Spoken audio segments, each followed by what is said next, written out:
कितना भी योग आसन और प्राणायाम कर लो, आपका जीवन नहीं थमेगा जब तक कि आप ये नहीं समझ लेते कि आपका मन, शरीर, व्यवहार और भाग्य किन गुणों से निर्धारित होता है या फिर किन गुणों से चलता है। कुछ लोग सालों साल आसनों का, प्राणायाम का अभ्यास करते हैं, लेकिन कभी वो अपने इंटरनल मैकेनिज्म को ऑब्जर्व नहीं कर पाते और इसी कारण है कि उनमें आंतरिक रूप से बदलाव नहीं आ पाते। आज की वीडियो में हम यही देखेंगे कि कौन सी ऐसी चीज है जो आपको साधना में सहायक भी होती है और वही चीज आपकी साधना में बाधक भी बनती है। तो सांख्य योग में प्रकृति के 3 गुण बताए गए हैं। प्रकृति यानी कि वो चीज जिससे हम सभी और इस जगत की हर एक जड़ वस्तु मिलके बनी है।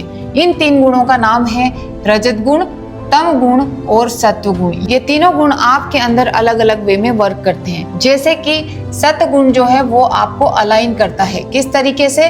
आपको क्लैरिटी देकर, आपको शांति देकर, आपको स्पष्टता देकर, आपको ज्ञान देकर। वही तमस गुण आपको स्टेबलाइज करता है। कैसे? जैसे कि आपको नींद आती है, आपकी रिकवरी होती है, आप रेस्ट करते हैं, ये सभी चीजें आपके अंदर तमस गुण के कारण होती है। वहीं रजत गुण आपको एक्शन के लिए रेडी करता है, यानी कि आपके अंदर क्रिएटिविटी लाएगा, थिंकिंग प्रोसेस बढ़ाएगा और आपको एक्शन करने के लिए विल पावर भी देगा। तो ये रजत गुण के लक्षण हैं। आपके शरीर, मन और व्यवहार में होने वाली समस्त चीजें इन्हीं 3 गुणों से निर्धारित होती है। लेकिन ये 3 गुण अपना अपना काम तब करते हैं जब ये बैलेंस्ड अवस्था में होते हैं। अगर इनमें किसी भी तरह का इम्बैलेंस पैदा होता है तो यही गुण अवगुण में कन्वर्ट हो जाते हैं। जैसे कि अगर आपके अंदर रजत गुण बढ़ा और उसको बैलेंस करने के लिए सत्व गुण कम है तो आपके अंदर रेस्टलेसनेस आएगी, आप बहुत ज्यादा एम्बिशियस बनोगे, महत्वाकांक्षी बनोगे और आपके अंदर एंजाइटी क्रिएट होगी। वहीं अगर आपके अंदर तामसिक गुण ज्यादा है, तमस भरी चीजें, आप तमस वाली लाइफस्टाइल फॉलो करते हैं, तो यही गुण आपके अंदर आलस्य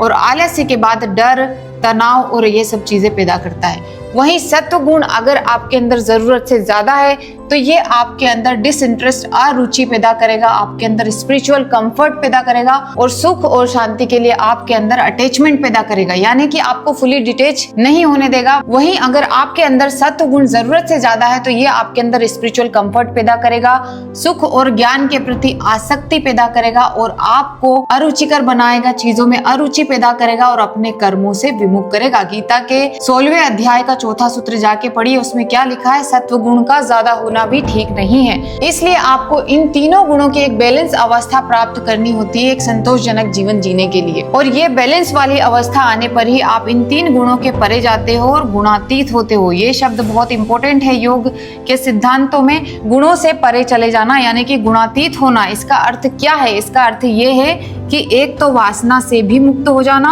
और जो चीजें आपको वासना की तरफ ले जाएं उन चीजों से भी मुक्त हो जाना, यानी कि इन गुणों का जो इनपुट होता है वो आपकी वासना ही होती है और इन वासनाओं की तरफ ले जाने वाले भी आपको गुण ही होते हैं। तो इन गुणों से भी आपको मुक्त होना है और वासना से भी जब आप मुक्त हो जाते हैं तो आप गुणातीत कहलाते हैं। एक गुणातीत व्यक्ति ध्यान के बाद समाधि की अवस्था प्राप्त करता है, नहीं तो सत्व गुण व्यक्ति के योग मार्ग में बाधक बन जाता है, जैसे कि मैंने आपको बताया। गीता के 16वें अध्याय का एक सूत्र आप पढ़िए, उस सूत्र में इन तीनों गुणों के बारे में बताया गया है और वो है सत्व रजस्तम इति गुणा प्रकृति संभवा, यानी कि प्रकृति में ये 3 प्रकार के गुण ही संभव है।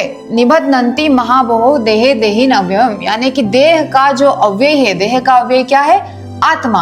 आत्मा को बांधने वाले कौन है? ये 3 गुण ही है।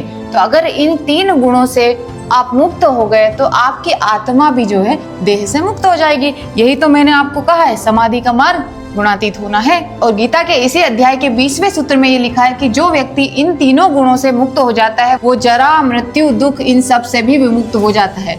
तो जीवन में आप अगर योग का मार्ग अपना रहे हैं तो इन तीनों गुणों को बैलेंस करने के लिए आपको योग में राइट प्रैक्टिसेस करनी होगी। अपने डोमिनेंट गुण के अनुसार आपको प्रैक्टिसेस अडॉप्ट करनी होगी।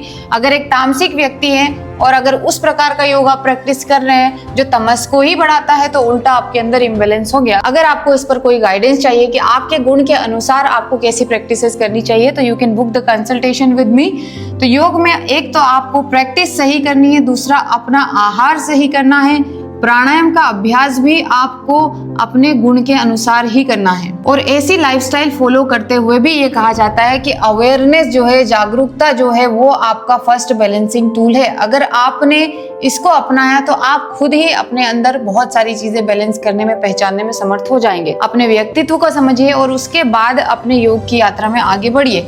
गलत प्रैक्टिस आपको शांति तो दे सकती है, लेकिन डिजायर्ड रिजल्ट और योग के जो जितने बड़े बड़े लाभ हमने देखे हैं, सुने हैं, वो आपको नहीं मिलेंगे।